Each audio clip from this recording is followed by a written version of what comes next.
Today I'm going to be talking about barbecue. I want to first begin by discussing where barbecue originated from.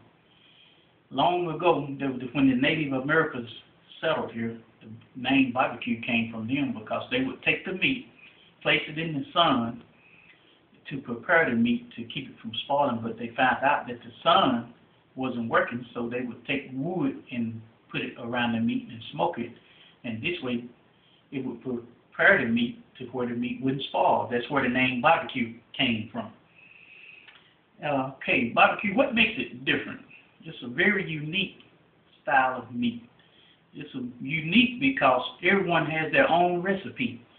We have the Texas style, we have the Louisiana style, and we have the Memphis style. I'm going to discuss these three states now. We realize there are many other states that know how to prepare and cook barbecue, but I'm only going to deal with three states for this topic. First of all, when you're preparing your barbecue, you must build your fire first, and you would like to go out and pick you out some charcoals, get your wood together, put it in your smoker, and preheat your pit for at least 1 hour to get your pit good and hot before you put your meat on there. This way, when you put your meat on, it'll be ready to cook. I have many years of experience in barbecuing. I have 15 plus experience, and I also used to have my own catering business when it comes to barbecuing. So I'm going to start out by saying this is what I like to use on mine. The Texas style love to cook with mesquite wood or hickory wood. Some use even pecan wood or mix it together for a good flavor. And so what you want to do is, the way I do is I take my Lawry's salt, garlic salt, and I mix these two together for my chicken. Sprinkle it on the chicken and then place it in the refrigerator overnight. This gives it a good flavor for the chicken. Then for the ribs, you take what you call unseasoned meat tenderizer. You sprinkle that on there very lightly and place it on the countertop and leave it out all day at room temperature. And at the end of the day, you can take your ribs and put them in the refrigerator and prepare them for your cooking for your next day. And for your brisket, there's a rub that's called brisket rub.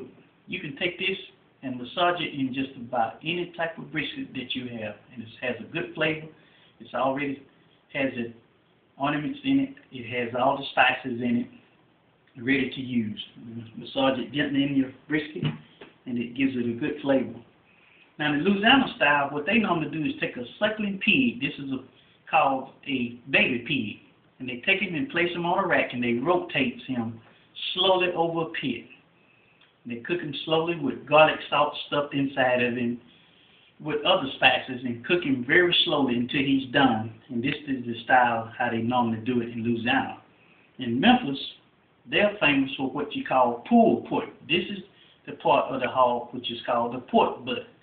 They cook it also over smoker with different hardwoods, and they cook it very slowly, so the flavor goes into the pulled pork, and at the end of the day, they take the pork and make pork sandwiches out of it. Now, one thing we must keep in mind when we're doing the ribs. Ribs takes longer to cook than chicken. So what you like to do is cook your ribs very slow, between 4 to 6 hours, and you cook them slow and turn them over every so often. Your chicken, you can cook it perhaps 1 hour. Your brisket, you can leave it on there perhaps 15 hours slowly. I have discussed the styles of barbecue, the different states, how they prepare the barbecue and how they cook the barbecue, and how they use charcoals or wood and you mix them together.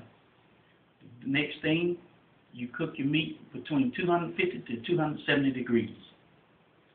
And you go and you rotate it often as you need to. So this is basic.